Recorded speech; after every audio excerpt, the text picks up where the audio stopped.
Ready সেডি কো আমি এখন কাঁকড়া ছানা করতেছি। দেখুন কত সুন্দর করে বাটিতেছি,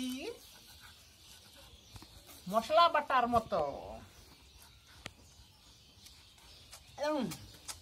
কি স্বাদ গো, একটু খাইয়া দেখি না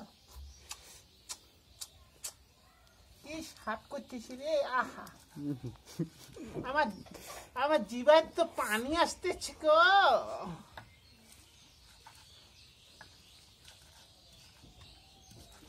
তোমরা যদি খাইতে চাও তাহলে একটু লাইক করে, কমেন্ট করে, শেয়ার করো।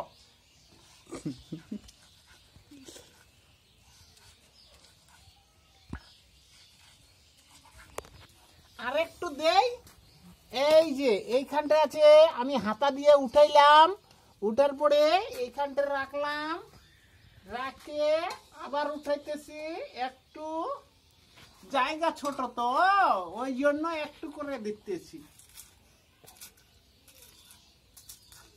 এই ভর্তাটা হওয়ার পর যখন খাবে ভাত দিয়ে মেখে, কত যে জিভার স্বাদ আসবে, আপনাদের জিভায় হয়তো পানি আসতে পারে।